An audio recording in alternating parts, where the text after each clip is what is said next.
सत्संगत जी, प्यार से कहना धान निरंकार जी। संसार में आज जो हर एक का एक ये नोटिस में हर कोई कर रहा है कि कैसे एक अपने जीवन को अगर इस परमपिता परमात्मा, इस निराकार, इस सत्य के साथ अगर ना जोड़ा जाए, इसको अगर आधार ना बनाया जाए, तो एक कुछ समय तो कोई चीज अगर एक खुशी दे रही है, मजा दे रही है, और कुछ पल बाद ही वो फीकी सी एक उसके साथ महसूसियत होने लगती है। और कैसे फिर मन ये डगमगाने लगता है, सोच विचार हावी हो जाते हैं, फिर मन में वो चैन और सुकून का भाव कहीं ना कहीं खो जाता है। तो ये निराकार पे जब भी अपने मन को केंद्रित जो भी करता है, तो वो भाव मन के कि ये आनंद की अवस्था से मन विभोर, तो कैसे एक अपने जीवन में हमें हमेशा इस निराकार के ही एक सोच, इसी के ऊपर आधारित, मन के भाव इसी पे आधारित, और दिल से फिर ये जो प्यार पूरे संसार के लिए एक संत जनों की शिक्षाओं पे आधारित जीवन बनाकर जिया जाए। वरना तो संसार में आज हम देखते हैं तो लोग कोई भी चीज से बहुत आसानी से भ्रमित कर देते हैं, एक बात बोलकर कि वो जिसको हम रूमर्स का नाम देते हैं कि किसी ने कुछ कह दिया वो सच है नहीं है। कैसे आजकल हम सोशल मीडिया पे या वर्ड ऑफ माउथ से देखते हैं कि वो बात ठीक है नहीं है, बस आगे से आगे वो बात पहुंचा दी, हर किसी को कुछ भी बोल दिया, और ये भी खुद अपने एंड से चेक नहीं किया कि वो ठीक भी है कि नहीं है। दासी ने एक उदाहरण कुछ समय पहले आपके चरणों में रखा था, और वही कहानी फिर से कि कैसे एक कॉलेज में एक दूसरे देश का किसी व्यक्ति ने परफॉर्म करना, और वहीं वो भाषा जो व्यक्ति इस्तेमाल करते थे, बाकी अन्य वो स्टूडेंट्स उस भाषा को समझते ही नहीं थे। तो उन्हीं में से एक स्टूडेंट को मस्ती एक दिमाग में आई, और वो माइक से पहले उन वक्ता के खुद आ गए और बोलने लगे कि इनकी एक खासियत है, ये बहुत ही एक कॉमिक, एक बहुत ही मजाकिया एक हमारे आगे प्रस्तुति रखेंगे, पर खास बात यही कि इनके चेहरे के ऊपर एक्सप्रेशन, ये मुंह के भाव चेहरे के बहुत ही सीरियस गंभीर दिखेंगे। हो सकता है एक हमें उनकी आवाज टोन से लगे कि ये गुस्सा भी हो रहे हैं, पर ये सब कुछ एक मजाकिया ही इनकी प्रस्तुति है, तो बार बार इनकी प्रस्तुति के बीच में हंसते रहना है। और ऐसा वो व्यक्ति बोलकर उतर गया, और अब वो परफॉर्मर आए, और वो जब अपनी एक स्पीच, एक अपना कला पेश करने लगे, तो सभी विद्यार्थी हंसने लग गए, और वही वो चेहरा और गंभीर होता गया कि मैं इतना सीरियस कोई मैसेज दे रहा हूँ, विद्यार्थी तो सभी हंस रहे हैं, पर वहाँ विद्यार्थियों के ऊपर ये प्रभाव उस एक स्टूडेंट का छोड़ा हुआ कि इसमें तो हंसना ही है, और पूरी परफॉर्मेंस में वो कहीं ना कहीं अपने आप से बीच में हंसते चले गए। और अब वो परफॉर्मर अंत में इतना उसमें गुस्सा आ गया, वो स्टेज को ही छोड़कर चला गया, और उसके एग्जिट पे भी विद्यार्थी और जोर से हंस रहे। तो वो भाव क्या कि एक व्यक्ति ने कैसे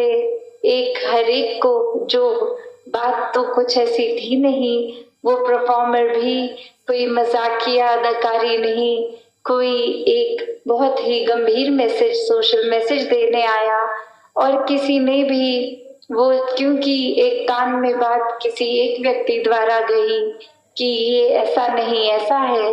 तो हमने अपने दिमाग की वो परसेप्शन वैसे बना के उसी के ऊपर अपने मन के भावों को मोड़ लिया कि उस एक व्यक्ति ने जैसा कहा है तो ठीक ही कहा होगा। तो वैसे ही एक संसार का वातावरण कि एक व्यक्ति ने कुछ कहा और हमने फिर चाहे वो संदेश क्या मिल रहा है क्या नहीं, उसको छोड़ के बस अपने दिमाग में जो धारणा पहले से बनाई थी उसी धारणा को लेके आगे अपना व्यवहार बदल दिया। तो इस पूरे स्टोरी में जो भाव है कि दुनिया में तो एक भ्रमित करने वाले बहुत ही मिलेंगे। हर किसी ने अपनी मान्यताओं के अपने एक्सपीरियंस और कुछ एक स्वभाव भी कभी कभी अड़चने डालने वाला किसी का, तो उसने अपने मुताबिक अपना फायदा देखते हुए ही एक ऐसा कह देना है कुछ, तो वो एक भ्रमित करने वाले तो हैं, पर वो गलती किसकी आती है जो वो भ्रम में पड़ जाए। जब हम ब्रह्मपुरुष होकर एक ब्रह्मज्ञानी होकर तो भी अगर हम भटक जाते हैं किसी के कुछ कहने पे, तो फिर ये चेतनता कहाँ है। अगर हम इस स्टोरी के केस में देखें तो फिर भी वो स्कोप हो सकता है कि वो भाषा नहीं समझते थे तो किसी ने जो कह दिया उसी को ही सच्चाई मान ली। यहाँ तो हम वैसे सब बुद्धिजीवी ये चेतनता रखने वाले फिर भी एक अपनी बुद्धि को परे रखकर अक्सर अफवाहों में पड़ जाते हैं। एक आगे से आगे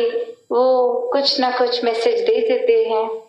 तो कैसे हमें हर समय ये अलर्टनेस, ये चेतनता, क्योंकि ब्रह्मज्ञानी है तो एक ब्रह्मज्ञानी होने का एक ड्यूटी, ये रिस्पॉन्सिबिलिटी भी है कि हर समय की चेतनता होनी है। ये ब्रह्मज्ञानी होने का मतलब ये नहीं कि हम इस जहां निराकार के आश्रय इसके रंग में रंगे हर समय एक आराम से इसी के रंग में आराम से तैरते हुए हैं, गोइंग विद द फ्लो वाली भाव। तो फिर भी ये चेतनता तो एक कैरेक्टरिस्टिक है ब्रह्मज्ञानी का। ये कहीं भी नहीं है कि अगर आप एक भोले संत हैं, ब्रह्मज्ञानी हैं, तो आप चेतनता का प्रयोग नहीं करेंगे। नहीं, संत स्वभाव ही चेतनता का उसमें योगदान होता है कि संत कभी भी ऐसा कोई कार्य नहीं करते जो इस निराकार के एहसास या कोई एक अच्छी शिक्षाओं से विपरीत होता है। एक माइंडलेस एक्टिविटी में कभी कोई भी संत इंडल्ज नहीं करता, तो वो परख भी कि क्या ठीक है क्या गलत है, हर समय का वो डिसीजन बनाना, यहाँ चेतनता ही एक उपयोग में आती है। तो अक्सर कोई ना कोई ये बात को भी उस तरह बोल देता है कि ये तो सब निराकार ही कर रहा है, तो खुद उसमें अपने एक वेस्टेड इंटरेस्ट, एक अपने फायदे की चीज छुपाकर एक उस तरह जैसे मुहावरा यूज होता है कि किसी के कंधे पे बंदूक लगा दी तो बात वही फायदा हमारा, और बात को उस तरह मोड़ दिया कि हमारा इसमें कोई फायदा नहीं, ये तो बस निराकार करता जा रहा है। तो हमेशा ये एक चेतनता का प्रयोग संतों ने हमेशा से जहाँ किया भी है और उनके जीवन से भी झलकता है। जहाँ ये आनंद लेना है, इस निराकार की मस्ती में चूर रहना है, वहाँ हर समय एक अलर्टनेस की भी बात है कि कहीं कोई ऐसी चीज तो नहीं हो रही जो हमसे हमारे नुकसान और किसी और के नुकसान के लिए हो रही है, या फिर अक्सर कोई ऐसी बात कि अगर हमारा भी कोई फायदा उठा रहा है तो उसमें भी चेतनता का ही प्रयोग होता है। तो एक वही बात कि अपनी बुद्धि को उस तरह एक माइंड को क्लोज नहीं कर देते संत बल्कि दिमाग को इतना विशाल बना देते हैं कि हर चीज एक्सेप्ट कर लेता है फिर वो दिमाग। तो कैसे जीवन को चलाना है, किस बातों पर हमें खुद पहले दृढ़ होना है और फिर वो दृढ़ता का प्रमाण एक जीवन में झलकेगा। एक संदेश ये प्यार का, विश्वास का, ये सच्चाई का पहले अपने जीवन में उतार कर फिर एक जो बात होती है कि जब किसी चीज पे विश्वास है तो फिर तो कोई भी इंसान हमें उस चीज से भ्रमित नहीं कर सकता। जैसे उस कॉलेज में अगर कोई वो एक भी व्यक्ति होता जो वो भाषा समझ पाता तो शायद वो उस एक्ट के बीच में ही सबको रोक के चेतन कर देता कि यहाँ पे हंसने की जरूरत नहीं, ये बहुत सीरियस एक मैसेज डिलीवर हो रहा है। तो हम कहाँ खड़े होते हैं हर समय ही, कभी हमें जो अक्सर हमने माता सविंदर जी के बोलों में भी वो सीसीटीवी का भी एग्जाम्पल कि ये निराकार हर समय ही साक्षी है हमारा, हर समय ही उपस्थित है। तो कैसे हम कहीं भी एक लापरवाही अगर करते हैं अपने स्वभाव में तो वो बात फिर यही है कि हम तो एक्ट कर रहे थे, जहां हमारे बिहेवियर में चेंज आया तो मतलब हम प्रस्तुत कुछ और कर रहे थे और अब थोड़ा एक ऐसे माहौल में है जहां रिलैक्स्ड है तो बिहेवियर अलग आ रहा है, एक बर्ताव अलग आ रहा है। तो बात वही, एक जीवन को हमने कोई एक्टिंग बना के नहीं, एक हमने असली किरदार अपना जीना है और वो किरदार सिर्फ एक संतमति वाला, एक इंसानियत भरा किरदार है। तो ऐसे किरदार पे जो भी बच चलते हैं एक सिखलाई उन्हीं से मिल पाती है। तो दासी इन्हीं शब्दों से आज्ञा लेगी। सत संगत जी, धन निरंकार जी।